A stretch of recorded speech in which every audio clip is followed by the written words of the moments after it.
క్రైస్తల ఎడార్ల సెలయేర్లు April 6.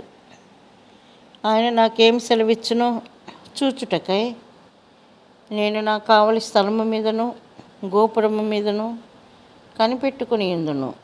హబక్కూకు 2:1. కావలి వాళ్ళు కనిపెట్టినట్టు కనిపెట్టకపోతే అది దేవుని సహాయం కోసం కనిపెట్టడం కానే కాదు, సహాయము రాదు. ఆయన నుండి మనకు బలము, ఆపదలలో రక్షణ లభించడం లేదంటే మనం దాని గురించి కనిపెట్టడం లేదన్నమాట.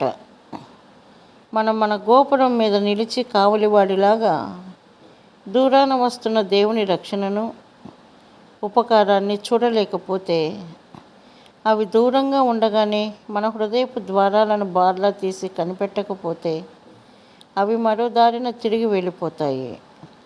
ఒక వ్యక్తిలోని నిరీక్షణ రాబోయే ఆశీర్వాదాల కోసం అతన్ని అప్రమత్తతతో ఎదురు చూసేలా చేయలేకపోయినట్టయితే అతనికి ఏమీ దొరకవు. కాబట్టి మీ దైనందిన జీవితంలో దేవుని కోసం కనిపెట్టండి.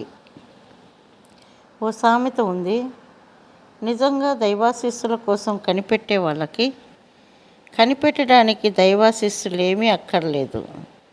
దీన్నే మరో విధంగా చెప్పుకుంటే, దైవాశీస్సుల కోసం కనిపెట్టని వారికి కనిపెట్టడానికి దైవాశీస్సులు ఏమీ ఉండవు. వర్షం కురిసే వేళకి మన ఖాళీ కుండలను తెరిచి ఉంచితేనే కానీ నీళ్లు పట్టుకోలేము. దేవుని వాగ్దానాల కోసం అడిగేటప్పుడు మనం వ్యాపార ధోరణిలో మన సామాన్యమైన బుద్ధి జ్ఞానాలను ఉపయోగించాలి. ఎలాగంటే, మీరు ఒక బ్యాంకుకి వెళ్ళారనుకోండి, ఒక మనిషి లోపలికి వచ్చి ఓ కాగితాన్ని కౌంటర్ మీద ఉంచి వెంటనే దాన్ని వెనక్కి తీసుకుని బయటికి వెళ్ళిపోయి ఇలా చాలాసార్లు చేస్తూ ఉన్నాడనుకోండి, అతనికి ఏమీ లాభం లేదు, సరికదా? ఆ మనిషిని లోపలికి రానివ్వవద్దని అంటారు. బ్యాంకులో నిజంగా పని ఉండి వచ్చే వాళ్ళైతే తమ చెక్కుల్ని బ్యాంకులో ఇచ్చి తమకి డబ్బు ముట్టేదాకా ఓపికగా కూర్చుని తమ పని అయిన తర్వాతే తిరిగి వెళ్తారు.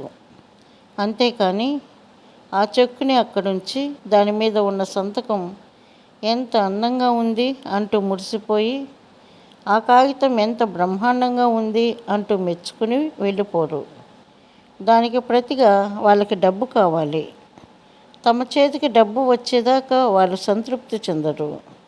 ఇలాంటి మనుషులకి ఆ బ్యాంకులో ఎప్పుడూ ఆహ్వానం ఉంటుంది. అయితే ప్రార్థనలో కూడా కొందరు మనుషులు ఆటలాడుకుంటారు. ఎంత విచారకరం! దేవుడు తమ ప్రార్థనకి జవాబివ్వాలని వాళ్ళు ఎదురు చూడరు. వీళ్ళు కేవలం ఆటలాడుకునే వ్యర్థులే. మన పరలోకపు తండ్రి ప్రార్థనలో మనతో నిజమైన వ్యాపార సంబంధాన్ని పెట్టుకోవడానికి సిద్ధంగా ఉన్నాడు. ప్రార్థన చెక్కుని పరలోకపు బ్యాంకులో ఇచ్చి మీ డబ్బు మీ చేతికి వచ్చేదాకా వేచి ఉండండి. నీ ఆశ భంగం కానేరదు. సామెతలు 24:14.